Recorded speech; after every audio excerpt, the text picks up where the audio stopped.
A very good evening and thank you for joining GBS News at 9. My name is Paul Madenge and our sign language interpreter tonight is Alan Kema. Now, we start with the Independent Electoral and Boundaries Commission is intensifying efforts to ensure more Kenyans to take part in the upcoming general election. Citizens are being urged to register as voters to exercise their democratic right and shape the country's future. Civic society organizations, political leaders, and human rights defenders have issued a rallying call to Kenyans to register as voters, as Davis Karani now reports. With just 4 days after the kickoff of voter registration, the voter registration drive is gaining momentum across the country. Officials from the Independent Electoral and Boundaries Commission say numbers are still below the target, especially among the youth and the first-time voters. Vijana wengi hawajitokezi. Kwanza kwa mfano, acha nijichukulie mimi, rafiki wangu nimemwambia kuja twende tuchukue kura, akaniambia naogopa kuskaniwa macho kwa sababu aamini kwamba anaona ni kama akifanya hivyo itatokea ile wizi itatokea na haitakuwa fair. Wengine hawaamini, wanajua tu bado corruption itakuwa. Mimi naambia wajitokeze kwa wingi, na kitu cha pili, sisi hii nchi ni yetu. Nchi inaongoza, si viongozi wanaongoza bali ni wananchi. So mimi ningependa kuwaambia wajitokeze kwa wingi na wana haki ya kufanya maamuzi yao wakati inapokuja wakati wa uchaguzi. What is happening is that Eric Omondi amechukua initiative ya to go around the country to all the Kenyan universities and colleges kuhakikisha kwamba vijana wamechukua kura. Wataki kwetu wanasemanga ati mayouth majenzi hawatapiga kura. 65% of Kenyans are young people. Na sasa nikarealize our young people kuwa collect pamoja ni ngumu sana. Kuwaita pamoja ni ngumu sana. Leaders, civil society organizations and politicians have joined the call, reminding Kenyans that voting is both a right and a responsibility to ensure a better country established, which is only determined through the ballot by voting. Tulianza shughuli ya kusajili wapiga kura kuanzia Jumatatu tarehe 29. Siku ya kwanza namba zilikuwa ni kidogo, ilikuwa si za kuridhisha hivyo, lakini leo tumekuja Pwani University kushirikiana na stakeholders. Wametuita, wametuomba, wakatualika tukakuja hapa. So far numbers za leo tutasema ni za kuridhisha, japo bado ziko chini, lakini si kama siku ya kwanza. I want to speak to the young people who have had serious issues on governance, that from what we've seen, from the figures we are seeing from the registration centers at the constituency level, there's a very low turnout of voters, young voters to be registered. I want to ask the young people who believe that they have a place to or a role to change our country, that they should come out in large numbers and register themselves so that they can be able to vote in 2027. I believe that the young people have a voice. Looking on what is happening through the internet, through TikTok, through Facebook, through WhatsApp, the young people of this country have resolved that they have to change the governance of the country. But they can only do that if they register as voters. That is why I take this opportunity to ask all young people in this country to come out in large numbers and register as voters so that we can be able to change our country. First of all, I want to thank IBC for the reconstitution, and now the new chairman is up and running. So I want to take this opportunity to urge all people who have not taken votes to go and register, because it's through the registration that you can determine the leadership you want or you don't want. And a lot of noise that we hear can only be determined if we take votes to go and vote.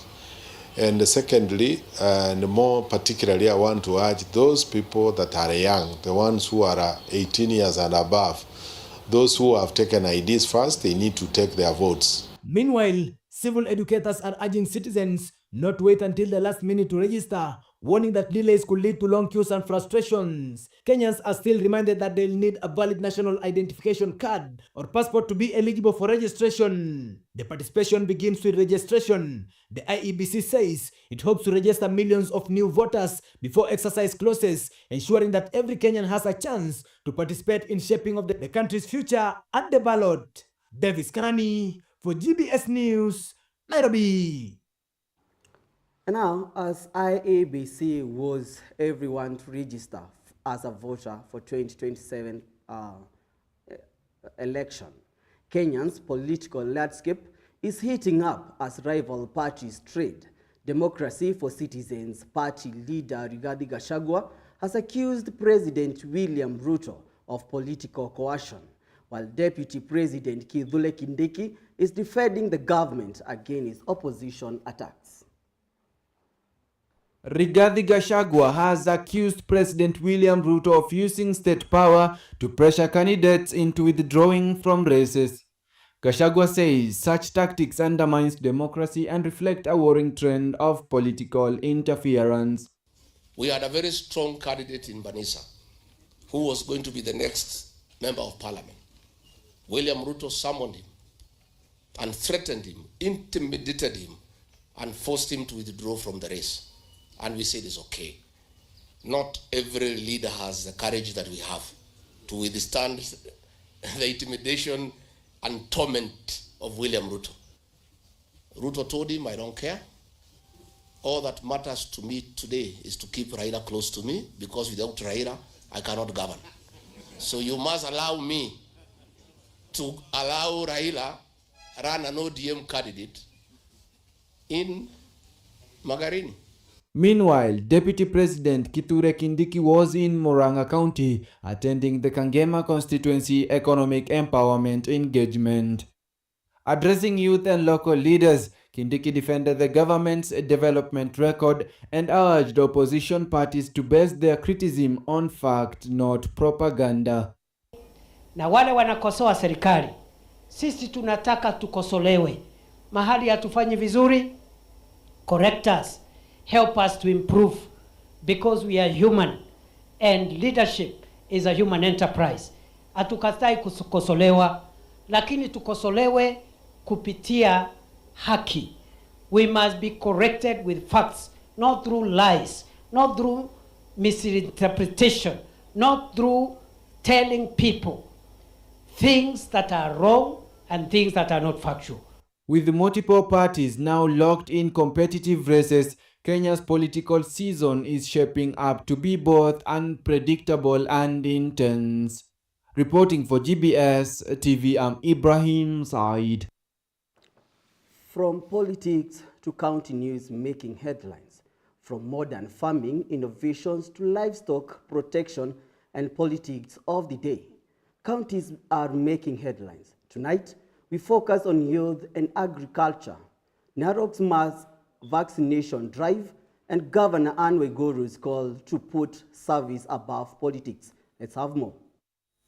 At the Agitech Expo in Moya, Norwegian Ambassador Siv Catherine Moe called for digital solutions, while experts pointed the drone spraying and affordable loans as game changers. So it's been wonderful being here today to celebrate Yara's 30th anniversary, and we have learned how Yara is not only providing fertilizer but also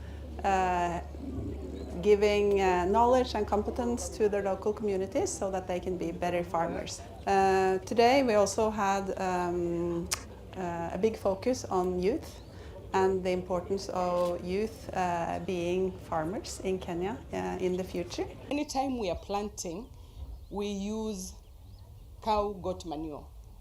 We have to use manure because we don't just want to exhaust the soils. We have to rejuvenate them. So anytime during planting, we have to incorporate the manures. Our soils in Kajiado are very acidic, but Yara Power is not acidic. So it actually, when we incorporate it into the soil, it helps the soil rejuvenate and we get more produce. It is quite evident that our agriculture is in jeopardy. And as a nation, we must be deliberate and intentional to entice and persuade the youth to join agriculture. But how? Majority of our farmers are old farmers. What do we do to the youth? The youth are the ones that are going to grow food for us in the next few years. We need to empower them. We are working together with partners to find solutions of how this knowledge, this competence can be built amongst the youth. Elsewhere, Narok plans to vaccinate over 1.5 million cows in the national program. Governor Patrick Ntutu assured farmers that the vaccine is safe and urged them to present their livestock next week. Tutakuwa na vaccination ya foot and mouth disease. Tuta launch tarehe 7 ambapo tunataka kudunga ng'ombe zaidi ya 1.5 ambayo iko kwa hii kaunti yetu. Tumeonelea kwamba tuta launch ili tuhakikishe ya kwamba hii ugonjwa ambayo inasumbua watu wetu wataenda kusaidika. So yale ambayo watu walikuwa wanasema ya kwamba hiyo vaccination ni sindano mbaya kwa ng'ombe, hiyo ni uongo. Hiyo ni uongo ambayo watu ambayo hawana ng'ombe ndio walikuwa wanasema ya kwamba eti hiyo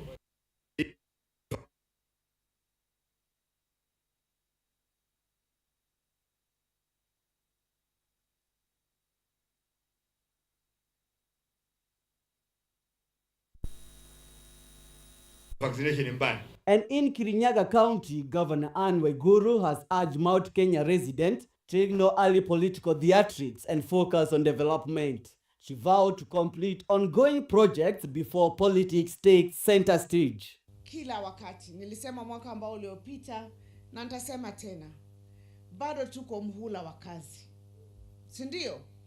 Tuko mhula wa kazi, tumebakisha mwaka moja tu. Kwa hivyo tunaambia watu wasubiri, tumalize kazi mwaka moja. Kazi ambayo tunafanya sio tu empowerment. Hii empowerment leo nimeleta hapa. Sana sana unaniona kule mashinani. Siasa sana. Lakini mimi husema hivi. Kuna watu wananiona kwa sababu nimesimama hapa, wanasema hii kazi hata mimi nitaweza. Si ndio? Mimi nasema miaka imebaki ngapi? 2. Kutakuwa na gavana mwingine. Watu ukisikia siku hizi wakilalamika, wametoka maneno ya siasa na kukua na entertainment. Watu huwa wanaongea maneno ya kazi. From digital farming in Moya to livestock protection in Narok and a call for service over politics in Kirinyaga, the message from the counties is clear. Secure the future, protect the wealth and put people first. Paul M. Maina, the County News. It's time for us to take a short break. Keep your feedback streaming into our social media platform at GBS TV Africa. The SMS line is 21144. We will be right back.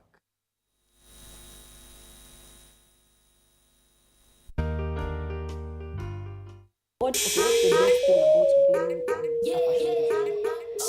The best thing is that you can make something for yourself. May I just say that? Like you can just let your mind be creative. You're not limiting it, and you create something. And every time I make something, I just look at it and I'm like, wow. Yeah.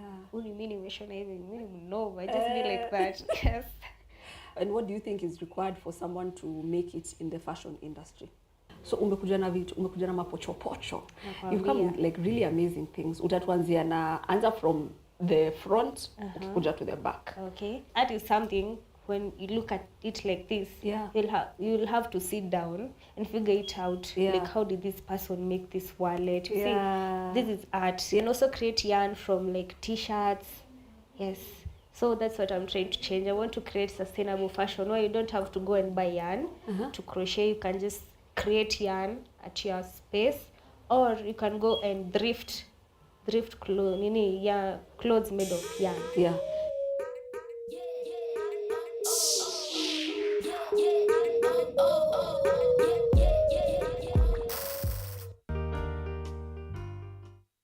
So it's anime and cosplay in Kenya. I came to know about anime when I was a teenager, because that's when I knew, oh, it's not a cartoon, it's an anime. And I came to realize, oh, it's a whole thing and it's a whole culture and it's a whole community behind it. I remember I used to watch Dragon Ball Z, but that time I didn't know it was Yeah, anime. I knew. I thought it was a cartoon. Yeah. Oh, let me go watch cartoon. Anime has been there, it's just growing with time and people are getting to know more about it. This has been going on since 2016. Like, people have been meeting up for anime and DC, whatever nerdism you engage in since 2016. Cosplay, basically, what it says is costume Role play. Yeah, so you dress up as a character from an anime, and that's just it. So character likeness, how much do you look like the character? Some parents see anime as just cartoons. You're like which is true. What's your take on this perception? Hizo cartoons zako zenye unawatch. Also, it's cartoon. Me doesn't bother me at all. Most of the most popular anime we enjoy today, Jujutsu Kaisen, is for kids. Naruto is for kids. One Piece is for kids. So yeah, it's never bothered me when people are like, anime is for kids, anime is cartoons. I say this as someone who's been watching anime for 15 years. Anime is cartoons.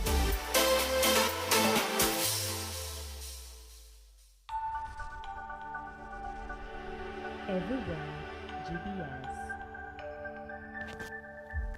Welcome back and thank you for staying with us at GBS News at 9.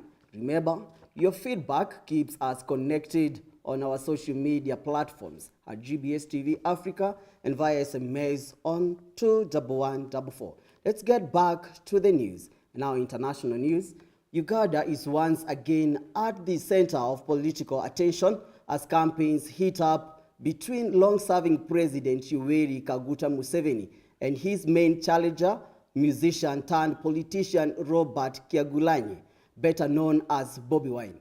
The two are now the dominant politicians at the political center space of Uganda's political arena, with each pulling voters to their direction, seeking to be elected as president of Uganda.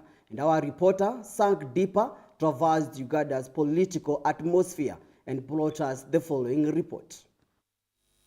The presidential race in Uganda has been dominated by two figures, President Yoweri Kaguta Museveni in power since 1986 and the opposition candidate Robert Kyagulanyi. Museveni, representing the ruling National Resistance Movement, has campaigned on a message of stability, economic progress and continued security. He argues that his decades of leadership have brought Uganda peace after years of turmoil. Before we defeated the Konyis, there was a new incursion from Sudan by Kony. And on one occasion, our people fought with them near Balregi.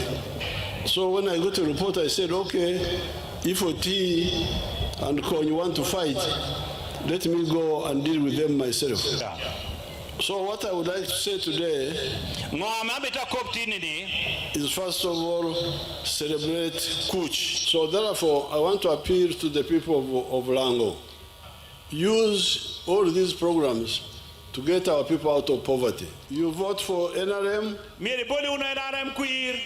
You vote for the NRM flag bearers. And you can be sure about all what we have talked about. But Kyagulanyi, the leader of National Unity Platform, has drawn massive support, especially from the youth. Known as pop star before entering politics, he speaks change, democracy and an end to what he calls decades of authoritarian rule. His rallies have attracted large crowds despite restrictions and heavy police presence. NUP everywhere.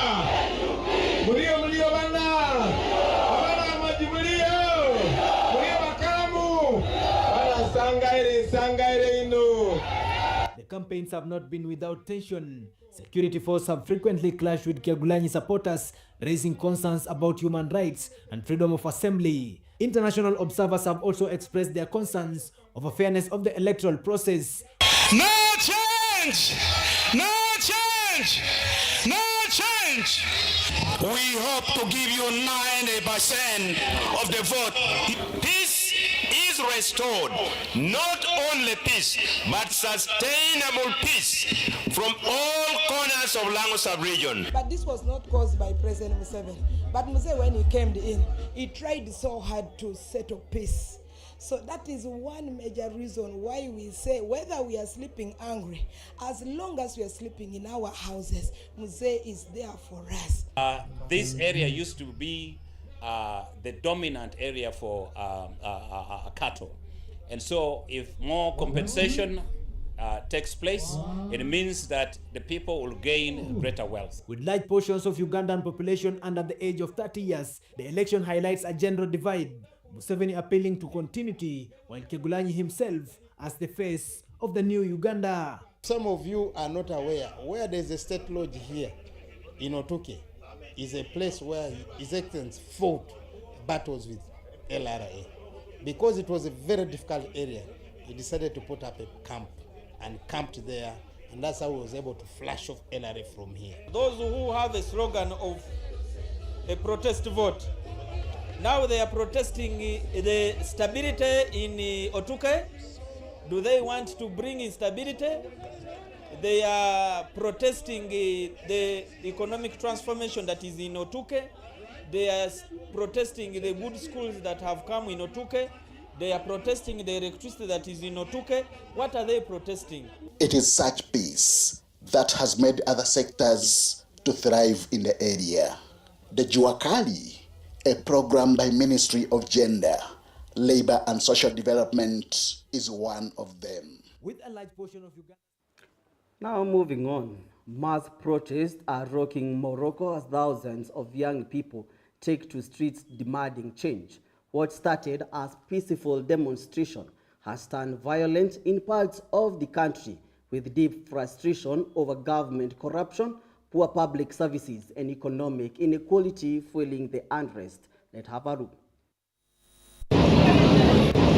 Morocco is witnessing a surge of youth-led protests with thousands taking to the streets to denounce government corruption and the crumbling state of public services. Shame on you. What are the ministers doing? They are always asleep and don't understand the problems of the people. Where is the law that is not applied to ministers and is never in the interest of the people? You raised the prices of oil, sugar, and everything else. We can no longer remain silent because the situation now is harming our children.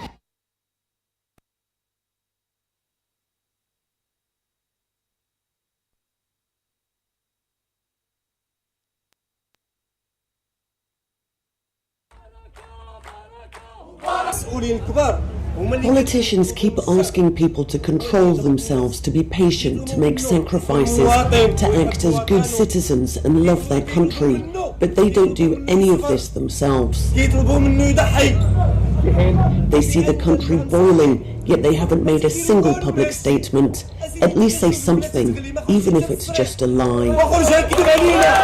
The unrest intensified after security officers killed 3 protesters attempting to storm a police station. Demonstrators, mostly from marginalized regions, say they are tired of being ignored.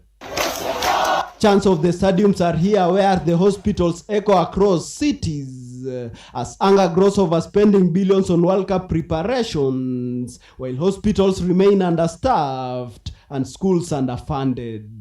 The recent deaths of 8 women in a public hospital in Agadir have become a rallying cry. Today we're here to say that the authorities and government must address this issue responsibly and with seriousness. We no longer have time to waste allowing public services to remain weak or giving priority to the private sector over the public good. In response, Prime Minister Aziza Hanouch has called for dialogue. وتجدد مرة أخرى التأكيد أن المقاربة المبنية على الحوار هي السبيل الوحيد لمعالجة مختلف الإشكالات التي تواجهها بلادنا وتسريع وتيرة تفعيل السياسات العمومية موضوع المطالب الاجتماعية بما يساهم في تحقيق الطموح المشترك لجميع المغاربة. But many Moroccans remain skeptical. Protest leaders are urging non-violence, but clashes continue. As frustration boils over, the government faces mounting pressure to move beyond words and deliver real lasting reforms. Elvis Muyodi, GBS News.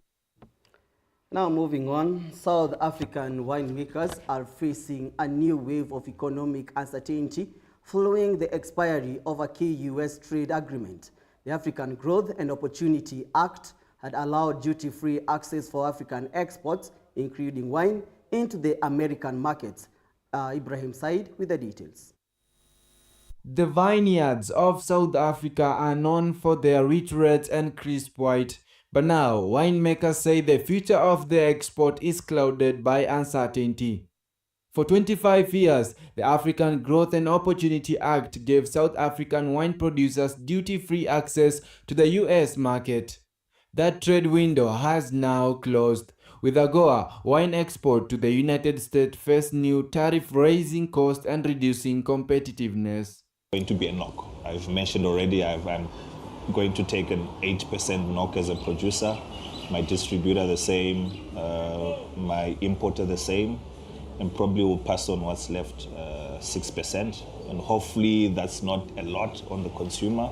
Producers say the impact is immediate. Bottles that once moved freely across border are now burdened with added charges, making South African wine less attractive to American buyers. Our competitors, especially in the US market, are the Southern Hemisphere guys. You know, South America, Chile, Argentina, New Zealand, and Australia. And those guys have had lesser tariffs than us. So our wines are becoming expensive in the market. So yeah, it's really going to be tough. There are many opportunities in other markets. Canada, for example, definitely showing as an opportunity market due to the fact that they've removed a lot of the US product off their shelving. We've also learnt of China that are now dropping their tariffs on South African imports into their country, and there have been ongoing negotiations with the likes of Japan and other countries. Without the safety net of duty-free access, producers must now find new ways to stay competitive, while some are exploring alternative markets. In Washington, officials are reportedly considering a one-year extension of the AGOA. Reporting for GBS TV, I'm Ibrahim Said. It's time for us to take a short break. Keep your feedback streaming into our social media platform at GBS TV Africa. The SMS line is 21144. We will be right back. Hi kids! Welcome to Kids Mind, where we learn, we laugh, and we explore. So kids, are you ready to listen to our today's Bible story? Are you ready to listen? You're happy and you know, clap your hands. If you're happy and you know, clap your hands. Samson was a mighty man, a mighty man was he. Samson was a mighty man, a mighty man was he. Samson was a mighty man, a mighty man was he. Between a want or a need, which one is more wise? We're going to be talking about the rock industry and rock culture in Kenya. When an artist goes into a studio thinking about a hit song, God walks out of the room. So msanii achaguangi hit, hakuna msanii. Msanii achaguangi hit, like even most of the hit songs, some of the songs zinakuanga zile msanii hata apendi kwa hiyo. Well, that's true. This pressure that is coming in, you need to feed your audience what they want to be fed with, right? What is trending, you need to go as per what is trending. So if you ask a majority of people out here, yes, rock music is there, it is being played, but it's not recognized sana. Some years back, reggae music used to have a stereotype too. Reggae ilikuwa ya watu wa bangi, ya watu sijui kama mtu alikufa, assuming someone died who died in the 90s, someone died in 1995, akifufuka saa hii au watu wanasikia reggae, he'd be very shocked. My goal is to demystify rock in Africa kwa sababu music is music, guitar, the rock, all music came from Africa. Muziki haina kabila, how do I put, muziki haina kabila. In fact, they'd be shocked, the rock music we know as of now came from black people. Wakamba ndio marockstar Kenya, high Kambas. You know the way they play the guitar is just an expression, yeah? There's Kikuyu, gospel, hard rock, a guy called Kanyaki for example. So it's very misunderstood. Watu wanasema ni ya madevo, ni ya wazungu.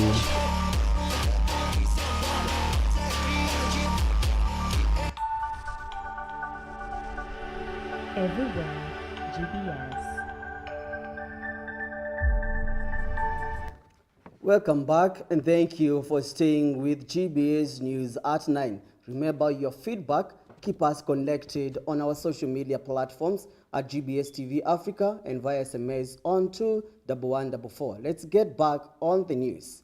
Thursday, terrorist attack on a synagogue in Manchester, which left at least 2 worshippers dead on the holiest day in the Jewish calendar, has been strongly condemned by the UN Secretary General. The suspected attacker also died after being shot by police.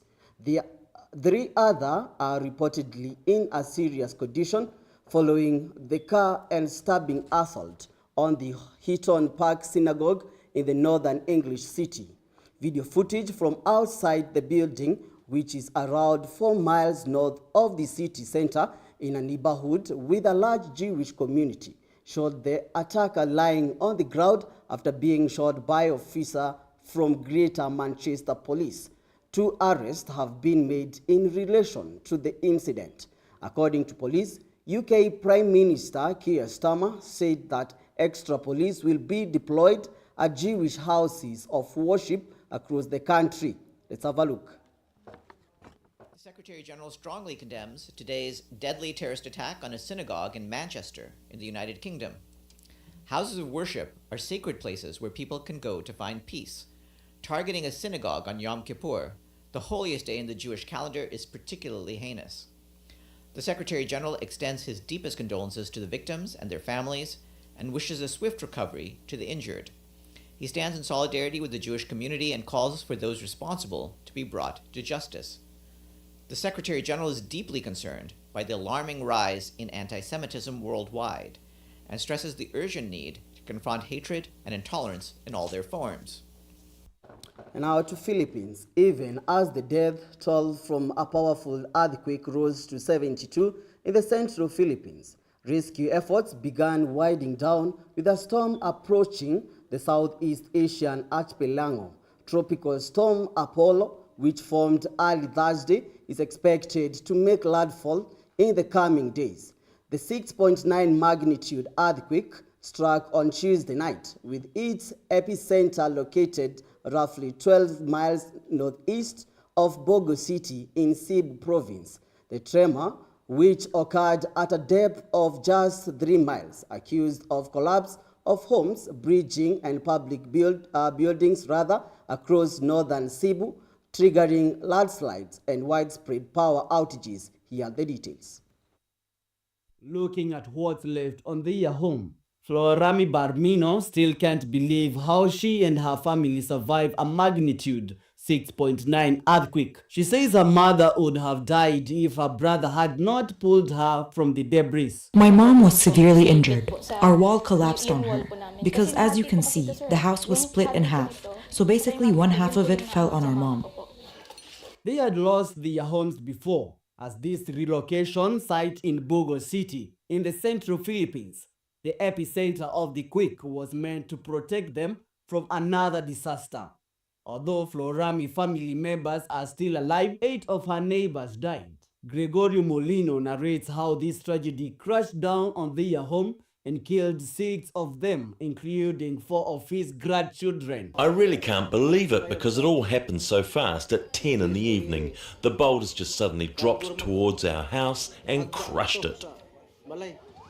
Other people died in their village. An entire community is mourning their loss while also wondering how they are going to rebuild their lives. It's a question President Ferdinand Marcos Jr. has promised the government will address while on the visit to the hardest hit areas 2 days after the earthquake. For starters, we will give every family that's been displaced, especially those who lost their homes, a cash grant of $170.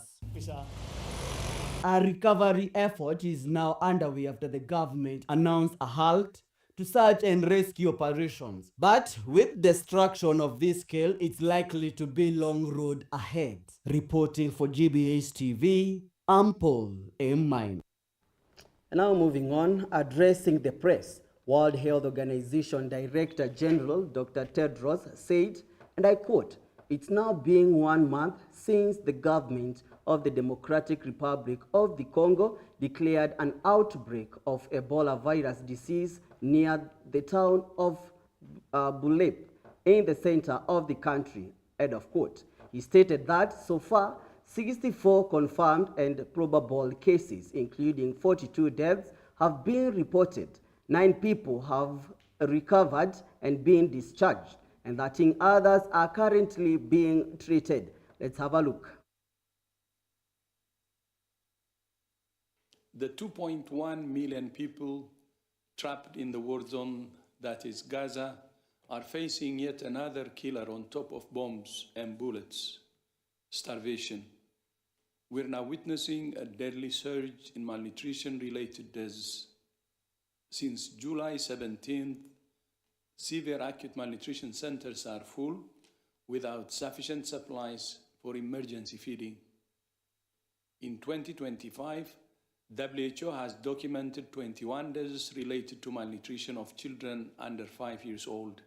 The hunger crisis is being accelerated by the collapse of aid pipelines and restrictions on access. 95% of households in Gaza face severe water shortages, with daily access far below. It's time for your most favorite segment of the bulletin, the sports news. Let's get sporty.